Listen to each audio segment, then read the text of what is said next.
حضور صلی اللہ علیہ وآلہ وسلم کا ایک سادہ لو سا صحابی تھا جو کہ خوش روح نہ تھا۔ ایک دن رسول اللہ صلی اللہ علیہ وآلہ وسلم نے اسے مدینہ کے بازار میں جاتے دیکھا۔ حضور صلی اللہ علیہ وآلہ وسلم دبے پاؤں پیچھے سے اس کے پاس گئے اور اپنے بازوؤں میں جکڑ لیا اور بولے، بسم اللہ الرحمن الرحیم۔ آج کی ویڈیو بہت ہی اہم ویڈیو ہے، کیونکہ آج کی اس ویڈیو میں ہم آپ کو نبی کریم صلی اللہ علیہ وآلہ وسلم کی عادات مبارکہ کے بارے میں بتانے جا رہے ہیں۔ آپ کو بتائیں گے کہ نبی کریم صلی اللہ علیہ وآلہ وسلم کی روزمرہ کی زندگی میں کیا مبارک عادات تھی، چونکہ ہر مسلمان نبی کریم صلی اللہ علیہ وآلہ وسلم کی اتباع کر سکے۔ ویڈیو کو عمل کی نیت سے آخر تک ضرور دیکھیے گا، آپ کو بہت فائدہ ہوگا۔ ناظرین، مختلف روایات متفق ہیں کہ رسول خدا صلی اللہ علیہ وآلہ وسلم جسم اور لباس کی طہارت و صفائی کا بے حد خیال رکھتے تھے۔ کبھی کبھار آپ صلی اللہ علیہ وآلہ وسلم بال بھی بڑھا لیتے تھے، مگر بالوں کو کنگھی سے نہایت صاف ستھرا سنوار کر رکھتے تھے۔ آپ صلی اللہ علیہ وآلہ وسلم تیز تیز چلتے تھے، حتیٰ کہ ان کے صحابہ اکرام رضوان اللہ تعالی علیہم اجمعین کو ان کے ساتھ قدم ملانے میں دقت پیش آتی تھی، مگر وہ گفتگو نہایت آہستہ آہستہ کرتے تھے۔ ایک راوی کے مطابق نبی کریم صلی اللہ علیہ وآلہ وسلم اتنا ٹھہر ٹھہر کر بولتے تھے کہ ان کے ہر لفظ کا ایک ایک حرف بآسانی گنا جا سکتا تھا، چونکہ رسول اللہ صلی اللہ علیہ وآلہ وسلم کے منہ سے نکلنے والا ہر لفظ قانون تھا، لہذا وہ چاہتے تھے کہ جو کچھ کہیں سننے والے اسے اچھی طرح سمجھ لیں۔ نبی کریم صلی اللہ علیہ وآلہ وسلم سادہ اور شائستہ زبان استعمال کرتے تھے، خواہ وہ کسی فرد سے گفتگو کر رہے ہوں یا مسلمانوں کے اجتماع سے خطاب کر رہے ہوں۔ ان کا طرز تکمل ہر طرح کے تصنع سے پاک ہوتا تھا۔ ناظرین، حضور صلی اللہ علیہ وآلہ وسلم نہایت سادگی سے زندگی بسر کرتے تھے۔ وہ اپنے جوتوں کی خود مرمت کرتے، اپنی بکریوں کا دودھ دوتے اور اس کام کے لیے اپنے خادم کو تکلیف دینا بھی گوارا نہ کرتے کہ ان کے ذاتی خادم حضرت انس رضی اللہ تعالی عنہ کا کہنا ہے، میں نے 10 سال رسول اللہ صلی اللہ علیہ وآلہ وسلم کی خدمت اقدس میں گزارے۔ انہوں نے مجھ سے ایک بار بھی نہیں پوچھا کہ تم نے یہ کام کیوں نہیں کیا یا کیوں کیا ہے۔ وہ ہمیشہ مجھ سے نہایت شفقت فرماتے۔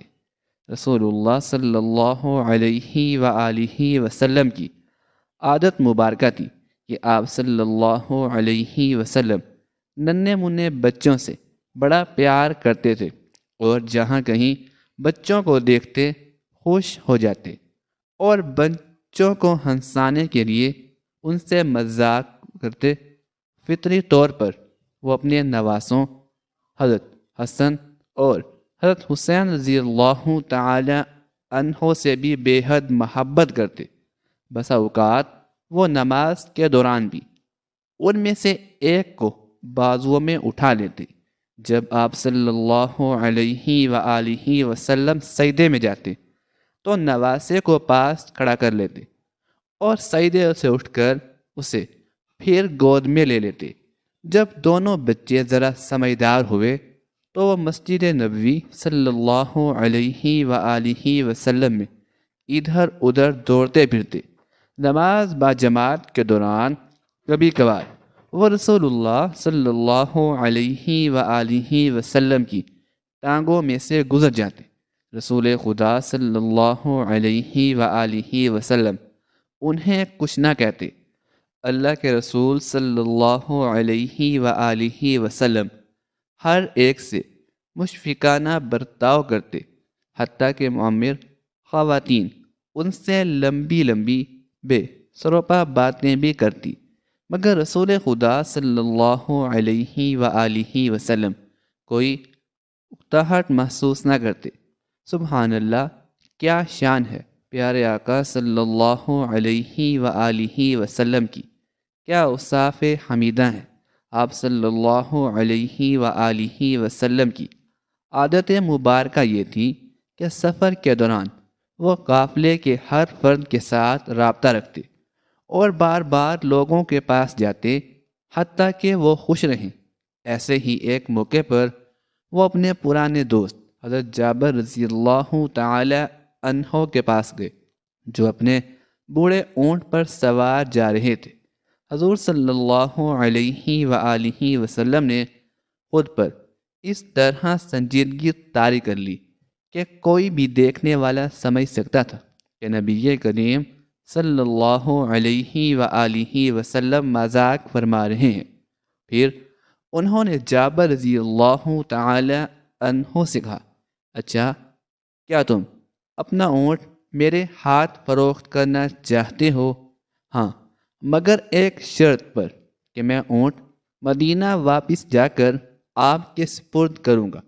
جابر رضی اللہ تعالی عنہ نے جواب دیا، لوگے کیا؟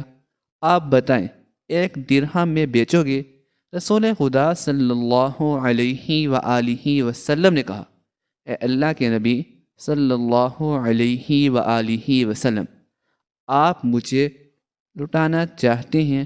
جابر رضی اللہ تعالی عنہ نے پکارا، تو چلو 2 درہم لے لو۔ ہرگز نہیں، تو 3، 4، 5۔ رسول اللہ صلی اللہ علیہ وآلہ وسلم نے قیمت بڑھائی اور بالآخر 40 درہم تک پہنچ گئے اور حضرت جابر رضی اللہ تعالی عنہ رضامند ہو گئے۔ پھر رسول اللہ صلی اللہ علیہ وآلہ وسلم نے چند ادھر ادھر کی باتیں کی اور قافلے میں کسی اور شخص سے ملاقات کے لیے روانہ ہو گئے۔ مدینہ واپس پہنچ کر جابر رضی اللہ تعالی عنہ نے اپنی زوجہ سے تمام ماجرا کہہ سنایا اور بتایا کہ کس طرح دوران سفر رسول خدا صلی اللہ علیہ وآلہ وسلم سے خوشگوار ملاقات ہوئی۔ نیک بخت کچھ زیادہ ہی محتاط تھی اور اس نے حضرت جابر رضی اللہ تعالی عنہ سے اصرار کیا کہ وہ رسول اللہ صلی اللہ علیہ وآلہ وسلم کی بات کو مذاق تصور نہ کرے، بلکہ اونٹ رسول اللہ صلی اللہ علیہ وآلہ وسلم کے گھر لے جائیں۔ جب رسول اللہ صلی اللہ علیہ وآلہ وسلم کو اطلاع ملی تو وہ مسکرائے اور انہوں نے اپنے خزانچی کو حکم دیا کہ 40 درہم ادا کر دیے جائیں۔ رسول اللہ صلی اللہ علیہ وآلہ وسلم نے اونٹ بھی جابر رضی اللہ تعالی عنہ کے حوالے کر دیا۔ یہ اونٹ اس کے بعد بھی کئی سال تک حضرت جابر رضی اللہ تعالی عنہ کے پاس رہا۔ جب بھی جابر رضی اللہ تعالی عنہ کو اس واقعے کی یاد آتی، وہ رسول پاک صلی اللہ علیہ وآلہ وسلم کے اس یادگار تحفے کو دیکھتے تو نبی کریم صلی اللہ علیہ وآلہ وسلم کی یاد میں کھو جاتے۔ ناظرین، اللہ کے نبی صلی اللہ علیہ وآلہ وسلم جانوروں پر بھی بڑی شفقت فرماتے۔ ایک روز حضور اکرم صلی اللہ علیہ وآلہ وسلم فوجی دستے کی معیت میں جا رہے تھے کہ ایک صحابی حضور صلی اللہ علیہ وآلہ وسلم کے پاس کسی پرندے کے چند چھوٹے چھوٹے بچوں کو لایا۔ ان کی ماں بھی ساتھ تھی۔ رسول خدا صلی اللہ علیہ وآلہ وسلم نے اس سے پوچھا تو صحابی نے بتایا، میں نے ان بچوں کو ایک گھونسلے میں دیکھا جو ہی میں ان کے قریب گیا ان کی ماں پرواز کر گئی۔ میں نے تمام بچوں کو اپنے رومال میں لپیٹ لیا۔ جب میں چلا تو ان کی ماں بھی میرے سر پر منڈلانے لگی۔ میں نے رومال کو زمین پر کھول کر رکھ دیا تو ماں بھی بچوں کے پاس آ گئی اور میں نے اسے بھی بچوں کے ساتھ رومال میں لپیٹ لیا۔ اب یہ سب آپ کے سامنے ہیں۔ رسول اللہ صلی اللہ علیہ وسلم نے صحابی کو حکم دیا کہ وہ فی الفور واپس جائیں اور بچوں کو ان کی ماں سمیت ان کے گھونسلے میں چھوڑ کر آئیں۔ اسی طرح ایک مرتبہ رسول پاک صلی اللہ علیہ وآلہ وسلم نے فوج کے ہمراہ جاتے ہوئے ایک کتیا کو دیکھا جس کے بچے ماں کا دودھ پی رہے تھے۔ حضور صلی اللہ علیہ وآلہ وسلم نے ایک سپاہی کو کتیا کے پاس کھڑا کر دیا۔ اسے حکم دیا گیا کہ وہ ساری فوج گزرنے تک کتیے کے پاس کھڑا رہے اور کسی کو اسے پریشان نہ کرنے دے۔ ایک روز مدینہ میں ایک اونٹ بھاگتا ہوا آیا اور رسول اللہ صلی اللہ علیہ وآلہ وسلم کے سامنے گھٹنے ٹیک کر بیٹھ گیا۔ فوراً ہی چند افراد بھی وہاں پہنچ گئے جو اونٹ کو پکڑنا چاہتے تھے۔ رسول خدا صلی اللہ علیہ وآلہ وسلم نے ان سے ماجرا پوچھا تو انہوں نے بتایا کہ اونٹ بہت بوڑھا ہو گیا ہے، اب وہ کنویں سے پانی کھینچنے کا کام نہیں کر سکتا، چنانچہ ہم اسے ذبح کرنا چاہتے ہیں۔ رسول اللہ صلی اللہ علیہ وآلہ وسلم کو اونٹ پر رحم آ گیا۔ انہوں نے کہا اسے چراگاہ میں چھوڑ دو، اس نے تمہاری طویل عرصے تک خدمت کی ہے۔ اونٹ کے مالک رسول اللہ صلی اللہ علیہ وآلہ وسلم کی بات سے متفق ہو گئے اور اونٹ کو واپس لے گئے۔ ناظرین، روایات میں آتا ہے کہ ایک اور سفر کے دوران حضور صلی اللہ علیہ وآلہ وسلم چند دوستوں کی معیت میں تھے۔ انہوں نے صحرا میں ملنے والے ایک گڑیے سے حضور صلی اللہ علیہ وسلم کے ایک رفیق سفر نے کہا میں بھیڑ کو ذبح کر لیتا ہوں تو میں اس کی کھال اتار دوں گا۔ دوسرے صحابی نے ذمہ داری لی، تیسرے صحابی نے گوشت پکانے اور کھانا تیار کرنے کی حامی بھر لی۔ ہر ایک نے کچھ نہ کچھ کام اپنے ذمے لے لیا تو رسول اللہ صلی اللہ علیہ وآلہ وسلم نے کہا میں جا کر خشک لکڑیاں اکٹھی کرتا ہوں۔ تمام صحابہ اکرام رضوان اللہ تعالی علیہم اجمعین نے جو موجود تھے کہا کہ یا رسول اللہ صلی اللہ علیہ وسلم یہ کام بھی ہم سب کر لیتے ہیں، مگر رسول پاک صلی اللہ علیہ وآلہ وسلم نے فرمایا میں لکڑیاں ضرور لاؤں گا۔ یہ مناسب معمول نہیں ہوتا کہ آپ سب لوگ تو کام کریں اور میں کوئی مدد نہ کروں۔ ناظرین، یہ ہیں اوصاف اور یہ ہیں عادات ہمارے پیارے آقا صلی اللہ علیہ وآلہ وسلم کی، جو دو جہاں کے بادشاہ ہیں، لیکن آج کسی کو چھوٹا سا مرتبہ مل جائے تو حکمرانی شروع کر دیتا ہے اور اپنے ماتحتوں کے ساتھ کام کرنے کو توہین سمجھتا ہے، حالانکہ یہ تو اعلیٰ ظرفی ہے کہ سب کے ساتھ مل کر کام میں شامل ہو جائے، اور یہی ہمارے لیے پیارے آقا صلی اللہ علیہ وآلہ وسلم کی تعلیم بھی ہے۔ آپ صلی اللہ علیہ وآلہ وسلم کی عادات میں یہ بھی آتا ہے کہ رسول اللہ صلی اللہ علیہ وآلہ وسلم صحابہ اکرام رضوان اللہ تعالی علیہم اجمعین سے مذاق بھی فرمایا کرتے تھے، اور صحابہ اکرام رضوان اللہ تعالی علیہم اجمعین اس سے لطف اٹھاتے۔ حضور صلی اللہ علیہ وآلہ وسلم کا ایک سادہ لوسا صحابی تھا جو کوئی خوش روح نہ تھا۔ ایک دن رسول اللہ صلی اللہ علیہ وآلہ وسلم نے اسے مدینہ کے بازار میں جاتے دیکھا۔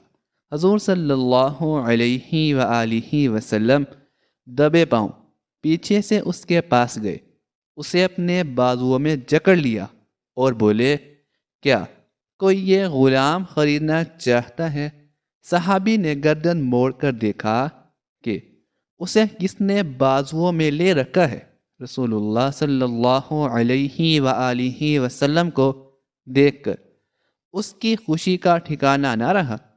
اس نے اپنی کمر حضور صلی اللہ علیہ وسلم کے سینے کے ساتھ زور سے لگاتے ہوئے کہا، یا رسول اللہ صلی اللہ علیہ وسلم، اس غلام کی فروخت سے آپ کو کچھ زیادہ رقم نہیں ملے گی۔ رسول اللہ صلی اللہ علیہ وسلم نے اسے چھوڑ دیا اور بولے، مگر خدا کی نظروں میں تمہاری قدر و قیمت بہت زیادہ ہے۔ روایات میں آتا ہے کہ ایک روز ایک اجنبی رسول اللہ صلی اللہ علیہ وآلہ وسلم کے پاس آیا۔ رسول خدا صلی اللہ علیہ وآلہ وسلم نے اسے کھلایا پلایا اور رات گزارنے کے لیے بستر بھی دیا۔ وہ کوئی نادان دشمن تھا، اس نے بستر خراب کر دیا اور صبح چلا گیا۔ یوں وہ اللہ کے رسول صلی اللہ علیہ وآلہ وسلم سے اپنے تصوراتی دشمنی کا انتقام لینا چاہتا تھا۔ کچھ دور جا کر اسے احساس ہوا کہ وہ اپنی تلوار تو رسول اللہ صلی اللہ علیہ وآلہ وسلم کے گھر میں ہی چھوڑ آیا ہے۔ چنانچہ وہ واپس آیا، اس نے دیکھا کہ اللہ کے رسول صلی اللہ علیہ وآلہ وسلم اس کے گندے کیے ہوئے بستر کو اپنے دستے مبارک سے دھو رہے ہیں۔ جب رسول پاک صلی اللہ علیہ وآلہ وسلم نے مہمان کو دیکھا تو انہوں نے اس کی تلوار اٹھا کر اس کے حوالے کر دی، اجنبی کو ملامت تک نہ کی۔ بدھو پر حضور صلی اللہ علیہ وآلہ وسلم کے اس اخلاق کا اتنا اثر ہوا کہ اس نے رسول اللہ صلی اللہ علیہ وآلہ وسلم سے معافی طلب کی اور کلمہ پڑھ کر مسلمان ہو گیا۔ اسی طرح کی ایک اور روایت ہے کہ ایک روز مسجد میں رسول خدا صلی اللہ علیہ وآلہ وسلم نے ایک شخص کو دیکھا جس کی داڑھی الجھی ہوئی تھی اور سر کے بالوں میں کنگھی تک نہیں کی گئی تھی۔ رسول اللہ صلی اللہ علیہ وآلہ وسلم نے اسے مسجد سے باہر جا کر ہاتھ منہ دھونے اور بالوں میں کنگھی وغیرہ کرنے کو کہا۔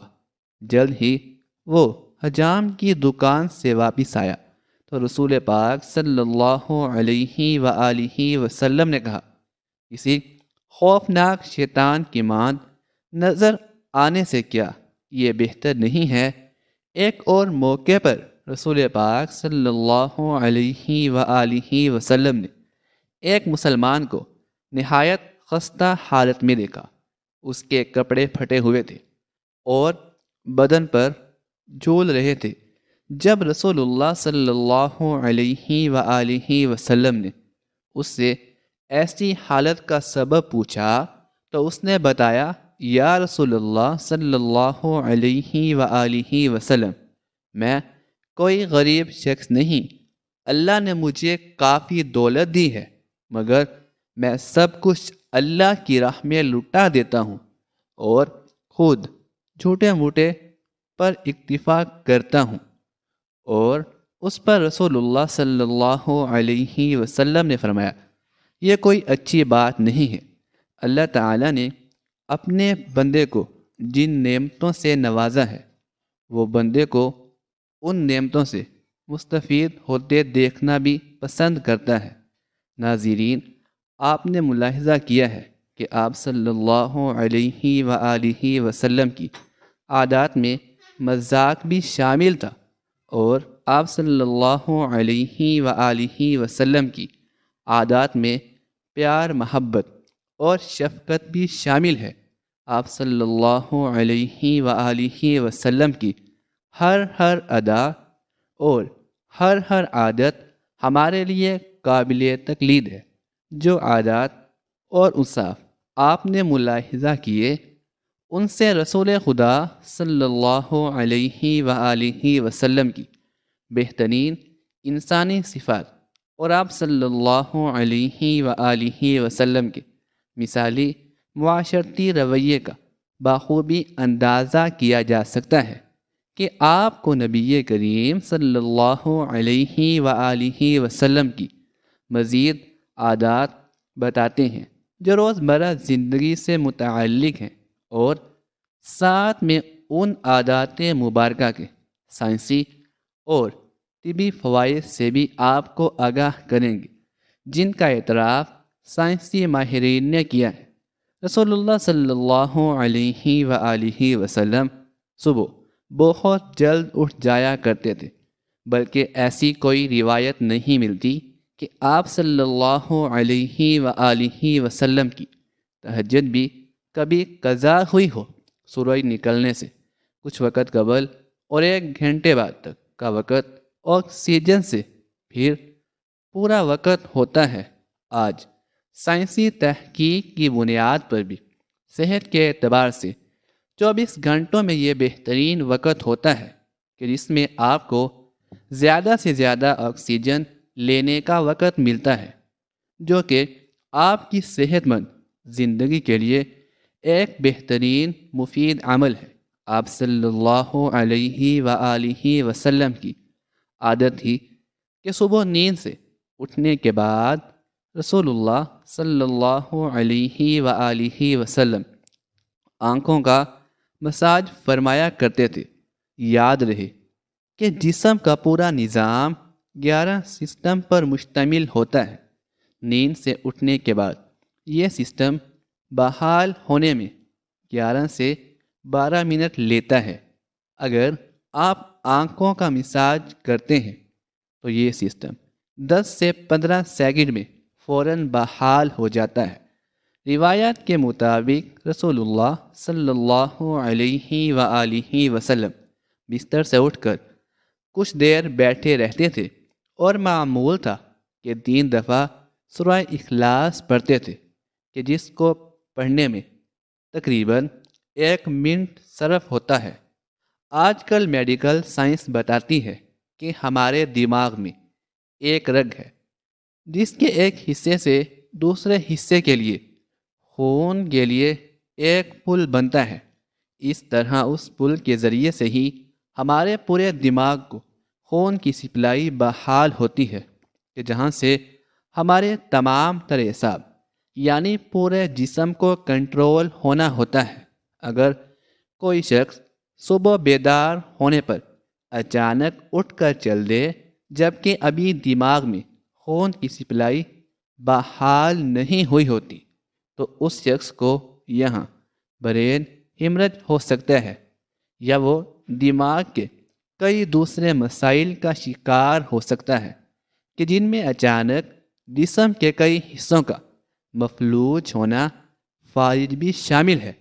جبکہ اگر وہ صرف 1 منٹ بیٹھا رہے کہ اس کے دماغ میں خون کی سپلائی بحال ہو سکے تو بہت سے پیچیدہ مسائل سے بچ سکتا ہے۔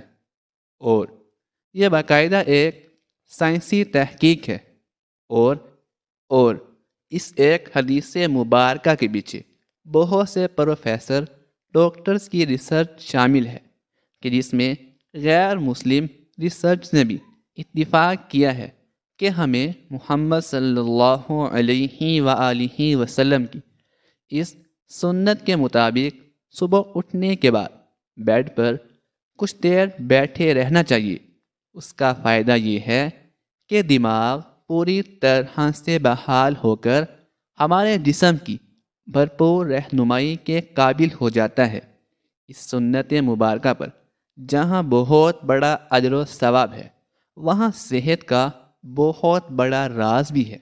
آپ صلی اللہ علیہ وآلہ وسلم کی ایک عادت مبارکہ یہ بھی تھی کہ دوپہر کے کھانے کے بعد 1 گھڑی کے لیے یعنی کہ 25 منٹ آپ صلی اللہ علیہ وآلہ وسلم لیٹ جایا کرتے تھے، اس کا فائدہ یہ ہے کہ تقریباً 68% افراد میں سے جب وہ پہنچ کرتے ہیں تو ان کا معدہ تھوڑی مقدار میں الکوہل پیدا کرتا ہے۔ ایسے میں اگر انسان چل پھر رہا ہو تو وہ چکرا کر گر سکتا ہے یا اس پر خمار کسی کیفیت طاری ہو سکتی ہے۔ یہی سبب ہے کہ آپ ہمیشہ دوپہر کے کھانے کے بعد اپنے آپ کو تھوڑا سا بوجھل محسوس کرتے ہیں۔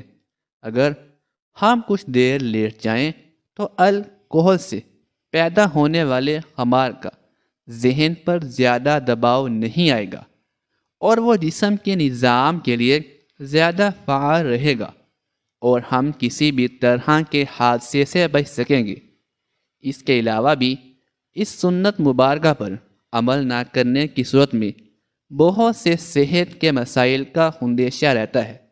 چونکہ یہ بات آج تحقیقات سے ثابت شدہ ہے، اس لیے دنیا بھر کے ممالک میں بیشتر 1 سے 2 یا 3 بجے تک دوپہر وقفہ کیا جاتا ہے تاکہ لوگ کچھ دیر قلولہ کر سکیں۔ آج پورا یورپ رسول اللہ صلی اللہ علیہ وآلہ وسلم کی سنت کو عملاً اپنائے ہوئے ہیں اور پورے یورپ میں دوپہر 1 سے 3 بجے تک کا وقفہ ہوتا ہے۔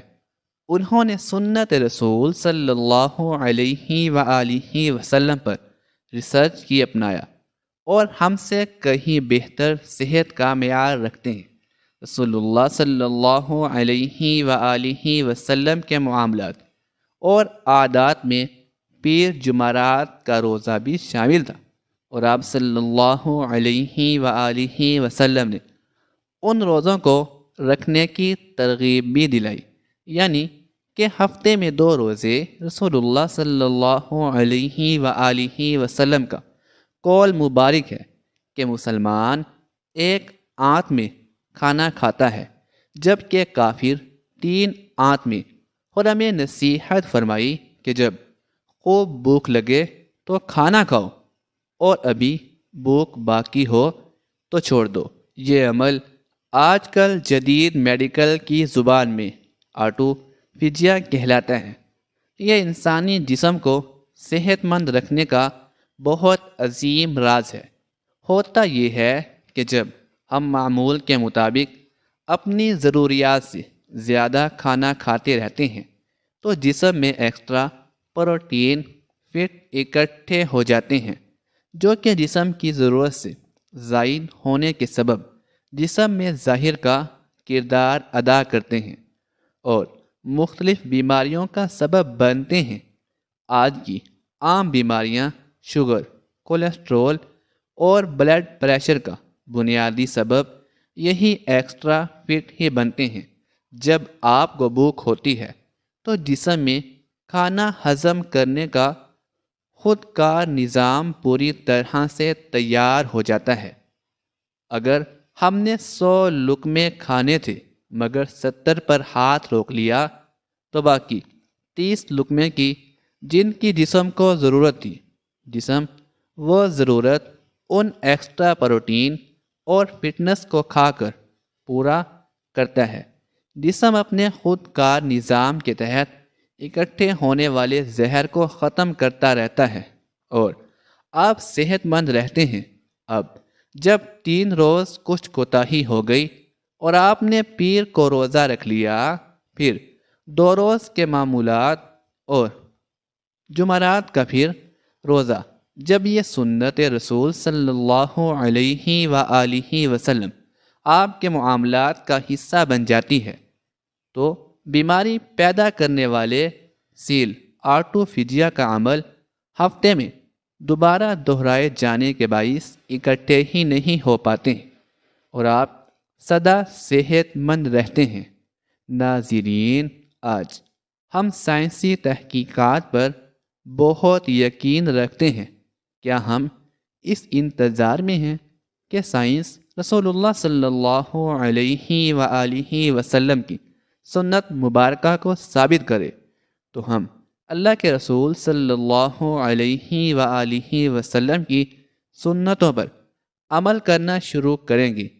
حقیقت یہ ہے کہ سائنس رسول اللہ صلی اللہ علیہ وآلہ وسلم کی سنتوں سے بہت پیچھے ہے، اور آپ صلی اللہ علیہ وآلہ وسلم کی ساری حیاتیت تجربہ سنتیں ہمارے لیے مشعل راہ ہیں، اور انہی میں ہمارے لیے دنیا و آخرت کی کامیابیاں اور راحتیں ہیں۔